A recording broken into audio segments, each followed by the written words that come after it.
Today is Monday, August 2nd. We're talking about a new CDC report that shows vaccinated people can still spread COVID-19 and why federal health officials say it's important to get your shots anyway. Also, firefighters are finally making progress on western wildfires, but millions of Americans are now dealing with a different weather threat. Plus, all this weekend's Olympic action from the pool to the track to the gym. How you can get paid to find biases on Twitter, and why back-to-school shopping is more expensive than ever this year. Welcome to The Newsworthy. All the day's news in about 10 minutes. Fast, fair, fun, and on the go. I'm Lacey Evans, filling in for Erica Mandy during her maternity leave. You ready? Let's do this.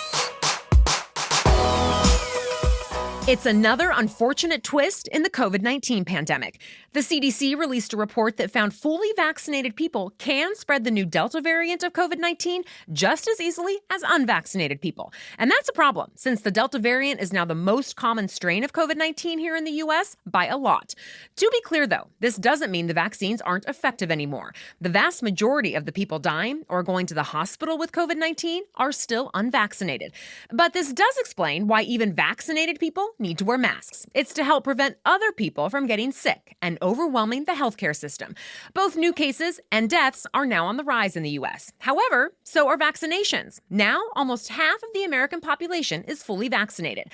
The nation's top infectious disease expert, Dr. Anthony Fauci, says that should be enough to keep the U.S. from needing to do any more lockdowns, but not enough to crush new outbreaks. He said because of the Delta variant, quote, things are going to get worse. Fauci again urged people in hotspots to wear their masks. And he pleaded with the nearly 100 million eligible Americans who haven't gotten their shots to get them now. Congress may finally get to see former President Trump's tax returns. Remember, Trump has been trying to keep these records private for a long time, like since before he became president. But now, the Justice Department says the Treasury needs to turn them over to the House panel that's been after them for more than 2 years. The House Ways and Means Committee wants to see Trump's tax returns from 2015 to 2020. During the Trump administration, the Treasury Department said the lawmakers didn't have a good enough reason to get them. It said Democrats wanted to see them for political reasons, not a real investigation. But now, the Biden administration disagrees. The committee wants to know if Trump had any, quote, business entanglements that might have impacted the former president's decision-making in the White House.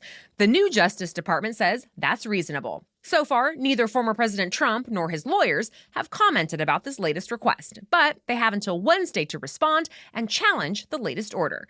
Speaking of former President Trump, he still has a ton of support around the country. New federal filings show his political committees brought in $82 million online in the first 6 months of this year, and they have more than $100 million in the bank. That's more than what any former president has ever raised in American history. And it's on par with what the main political committees like the RNC and DNC are bringing in. Analysts say this money could be critical in next year's midterms and beyond. Trump has already endorsed some midterm candidates, and he's been teasing a possible presidential campaign in 2024. To be continued. Wildfires are raging in popular Turkish tourist destinations. Thousands of people, including travelers, have been forced to evacuate from coastal resort towns, and at least 8 people have died. Wildfires are common in Turkey during the dry summer months, but this week's fires have been the worst in years.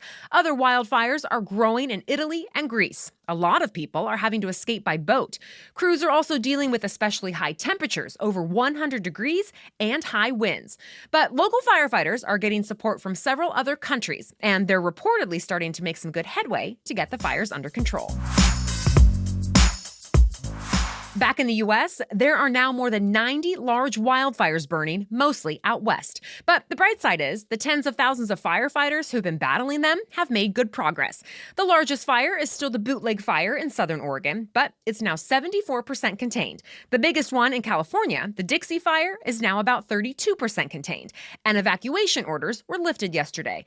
Other people are still evacuated from wildfires in Montana. Monsoon season could change things, though. Some western states are seeing thunderstorms, and the hope is they bring some relief, since much of the West has been exceptionally dry this year. However, they also bring a threat of mudslides, flash flooding, and lightning that could spark more fires. Parts of Nevada, Utah, Colorado, Washington, and more are under flood watches. They're expected to last for at least the next couple days. Much more news in a moment, but first, your main host Erica Mandy is here to talk about why she's a fan of our sponsor, FrameBridge. I'll admit it, I'm not always the best at knowing how to decorate, and I don't want to spend a lot of time, effort, and money to figure it out. Yet, I love having a great, beautiful space once it's all complete. So that's why I love FrameBridge. FrameBridge is such an easy way to add a gallery wall to your home office, or frame that perfect picture for the living room, or even send a unique gift all from the comfort of your home. I got 3 beautiful light green framed photos for our new nursery, and the process was so quick and easy with amazing results. You simply go to framebridge.com and upload your digital photo. Or get this, you can get packaging to safely mail in physical pieces because FrameBridge can frame anything from newspaper clippings to ticket stubs, even a bracelet. Then preview your item online in dozens of styles and layouts and get your choice delivered right to your door, ready to hang. Get started today, frame your photos, or send someone the perfect gift. Go to framebridge.com and then use the code NEWSWORTHY to save an additional 15% off your first order. Just go to framebridge.com with the promo code NEWSWORTHY. Framebridge.com with the promo code NEWSWORTHY. Team USA kept on adding to the medal count at the Olympics this weekend. Starting with the swimmers, American Caleb Dressel is now one of only 4 men to win at least 5 gold medals at a single Olympics. Just this weekend, Dressel won the 50-meter freestyle, and he was part of the team that won the 4x100-meter medley relay. Another American swimmer, Katie Ledecky, also closed out her Olympic Games with a gold medal in the women's 800-meter freestyle race on Saturday. With that swim, Ledecky became the first woman to win 6 individual gold medals in her career. Over to gymnastics, American gymnast Michaela Skinner won a silver medal on the vault. This has been a long road for Skinner. At 24 years old, she was the oldest member of the USA gymnastics team, and she was planning on retiring from the sport until Simone Biles dropped out. We talked to her last year about her road to the Olympics. In case you missed it, you can listen to that newsworthy interview by clicking the link in today's episode notes. Skinner's teammate, Sunisa Lee, also added to her personal medal collection. Lee won bronze on the uneven bars. Remember, Lee already won the gold medal in the women's all-around. On the track, American Fred Kerley came in second place in the men's 100-meter dash. He was just 0.04 of a second behind the winner, who is a Texas-born Italian sprinter named Lamont Marcel Jacobs. Athletes from Team USA also won medals in shot put, cycling, diving, fencing, golf, shooting, and the triathlon race. Team USA is currently leading the medal count ahead of China and the Russian Olympic Committee.